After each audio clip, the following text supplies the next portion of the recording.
ಶ್ರೀರಾಮ ದೇವಸ್ಥಾನ ಗೋಪುರ ಕಲಸ ಪ್ರತಿಷ್ಠಾಪನಾ ಮಹೋತ್ಸವದ ಶುಭಾಶಯಗಳು. ನಾನು ಹೆಚ್ಚಿನದಾಗಿ ಮಾತಾಡೋಕ್ಕಲ್ಲ. ಇನ್ನೂ ಈ ಊರಿನಲ್ಲಿ ಅಭಿವೃದ್ಧಿ ಆಗೋ ಕೆಲಸ ದೇವಸ್ಥಾನದಲ್ಲಿ ಇನ್ನೂ ಬೇಜಾರಿದೆ. ಮುಂದಿನ ದಿನಗಳಲ್ಲಿ ಎಲ್ಲರೂ ಜನ ಸಹಕರಿಸಿ ಅಂತ ಹೇಳ್ತಾ ನನ್ನ ಮಾತು ಮುಗಿಸ್ತೇವೆ.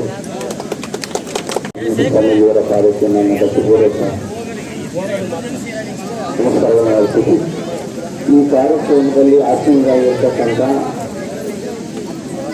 ಈ ಕಾರ್ಯಕ್ರಮವನ್ನು ಆಯೋಜನೆ ಮಾಡಿರ್ತಕ್ಕಂಥ ಎಲ್ಲರ ಪಾಠಕ್ಕೆ ಶರಣಾರ್ಥಿಗಳು. ಒಬ್ಬ ರತ್ನಾಕರ ಅಂತಕ್ಕಂಥ ಒಬ್ಬ ಬರೋಡೆ ಕೂಡ ಎಲ್ಲ ಒಂದು ರಾಮ ಅಂತಕ್ಕಂಥ ಪದವನ್ನು ವಿಚಾರಣೆ ಮಾಡಿ ವಾಲ್ಮೀಕಿ ಆದಂಥ ಕಥೆಯನ್ನು ನಾವೆಲ್ಲ ಕೇಳಿದ್ದೀವಿ. ಅಂತಹ ಮರ್ಯಾದ ಪುರುಷ ರಾಮನ ಆದರ್ಶಗಳನ್ನು ನಾವೆಲ್ಲ ಪಾಲನೆ ಮಾಡೋದಕ್ಕಾಗಿ ಎಲ್ಲ ಕಡೆ ರಾಮನ ದೇವಾಲಯಗಳಿದ್ದಾವೆ. ಅದೇ ರೀತಿ ನಮ್ಮ ಅರಣ್ಯದ ಗ್ರಾಮದಲ್ಲಿ ನಮ್ಮೆಲ್ಲ ಗ್ರಾಮಸ್ಥರುಗಳು ಸೇರಿಕೊಂಡು ಈ ಕಾರ್ಯಕ್ರಮವನ್ನು ಬಹಳ ಚೆನ್ನಾಗಿ ಮಾಡಿದ್ದಾರೆ. ಆ ರಾಮನ ಆಂಜನೇಯನ ಆಶೀರ್ವಾದ ಸದಾ ನಮ್ಮೆಲ್ಲರ ಮೇಲೆ ಇದ್ದು ಇವರಲ್ಲಿ ಸುಖ ಶಾಂತಿ ನೆಮ್ಮದಿಯಿಂದ ಸೇರೋದಕ್ಕೆ ಪರಮಾತ್ಮನ ಅನುಗ್ರಹ ಇರಲಿ ಅಂತ ಹೇಳ್ತಾ ಈ ಕಾರ್ಯಕ್ರಮದಲ್ಲಿ ಆಶೀರ್ವಾದ ನನಗೆ ಅದನ್ನು ಪಡೆಕ ಅವಕಾಶ ಹೊಂದಿ ನನ್ನ ಮಾತು ಮುಗಿಸಿ ಎಲ್ಲರಿಗೂ ಸ್ವಾಗತ ಮಾಡ್ತೀವಿ. ಅಚ್ಚುಕಟ್ಟವಾಗಿ ಬೆಳಿಗ್ಗೆಯಿಂದ ಅಂದ್ರೆ 2 ದಿನದಿಂದ ಕಳಸ ಇದೆಲ್ಲ ಮಾಡ್ಕೊಂಡು ತುಂಬಾ ಅದ್ದೂರಿಯಾಗಿ ಕಾರ್ಯಕ್ರಮ ನಡೆಸ್ಕೊಟ್ಟಿದ್ದೀರಾ. ಈ ಕಾರ್ಯಕ್ರಮಕ್ಕೆ ತಮ್ಮದೇ ಆದಂತಹ ಕೊಡುಗೆ ನೀಡಿದ್ದೀರಾ.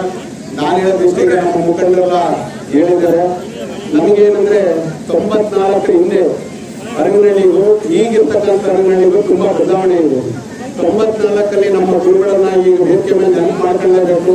ಸನ್ಮಾನ್ಯ ಶ್ರೀ ಸತ್ಯನಾರಾಯಣ ಸಾಹೇಬರು ಈ ನಮ್ಮ ಬಲ್ಲಮಣ್ಣ, ಶಿವರಾಮು, ಅನಂತು, ಸೀನಪ್ಪ, ಉಂಡಣ್ಣ ಇವರೆಲ್ಲರೂ ಒಳಗೂಡಿ ಕಾಂತರಾಜು ಒಂದು ಸಂಘವನ್ನ ಮಾಡಿ, ಯುವಕ ಸಂಘವನ್ನ ಮಾಡಿ, ಗುರುಜಿಯವರೇ ಒಂದು ಯುವಕ ಸಂಘವನ್ನ ಮಾಡಿ ಅಂದಿನಿಂದ ಇಂದಿನವರೆಗೆ ಅಂದ್ರೆ ಈ ಊರಲ್ಲಿ ಎಷ್ಟೇ ಸಮಸ್ಯೆಗಳಿದ್ರು ಸಹ ಯುವಕರು ನಮ್ಮ ದೊಡ್ಡಗೌಡರಾಗಿರ್ಬೋದು, ಪುಟ್ಟಿಗೌಡರಾಗಿರ್ಬೋದು, ನಮ್ಮ ಗಿರಿಗೌಡರಾಗಿರ್ಬೋದು ಎಲ್ಲರೂ ಸಹ ಅಂದ್ರೆ ಈಗ ಹೆಸರನ್ನ ಯಾಕಂದ್ರೆ ಇಲ್ಲಿ ನಾನು ಇದೇ ಊರಿನ ಪಟ್ಟಣಹಳ್ಳಿ ಆಗಿರೋದ್ರಿಂದ ಪ್ರತಿ ಮನೆಯಲ್ಲೂ ಗೊತ್ತು, ಹೆಣ್ಮಕ್ಳು ಗಂಡ್ಮಕ್ಳು ಎಲ್ಲರೂ ಗೊತ್ತು.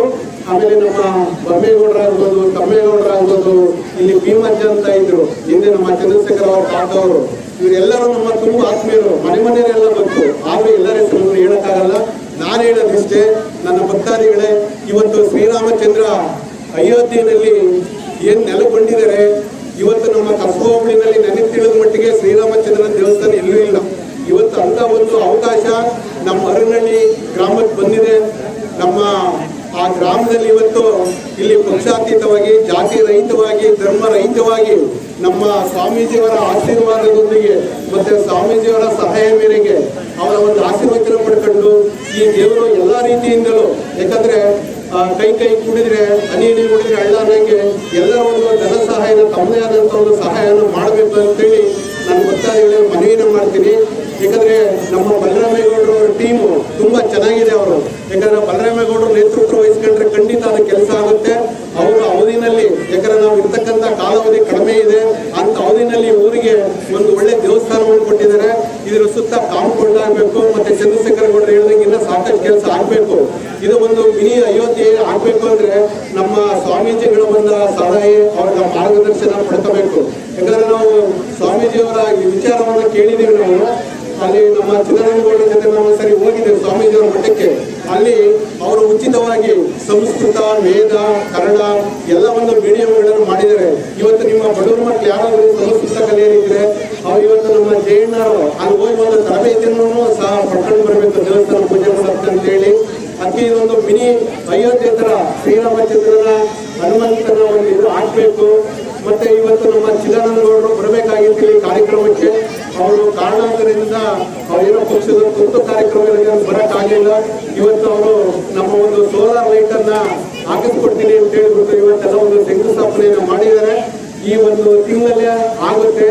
ಅದಕ್ಕೆ ನಮ್ಮ ಎಲ್ಲ ಟೀಮು, ನಮ್ಮ ದೊಡ್ಡಗೌಡರಾಗಿರ್ಬೋದು, ಪುಟ್ಟಿಗೌಡರಾಗಿರ್ಬೋದು ಎಲ್ಲರೂ ಸೇರಿ, ಗಿರಿಗೌಡರು ಇಂಥರಂತಲ್ಲ, ನಾವು ನಿಮ್ಮ ಜೊತೆಗಿರ್ತೀವಿ. ಖಂಡಿತ ಎಲ್ಲ ರಾಜಕಾರಣಿಗಳನ್ನ ಭೇಟಿ ಆಗೋಣ. ಮತ್ತೆ ಉಗ್ರೇಶ್ವರ ಸಹಾಯ ಮಾಡಬೇಕು. ಚಂದ್ರೇಗೌಡರು, ನಮ್ಮ ಪ್ರತಾಪರು ಸ್ವಲ್ಪ ಸಹಾಯ ಮಾಡಬೇಕು ಯುವ ನಾಯಕರು. ಯಾಕಂದ್ರೆ ಇದು ಒಂದು ಮಿನಿ ಅಯೋಧ್ಯೆ ಮಾಡೋಣ.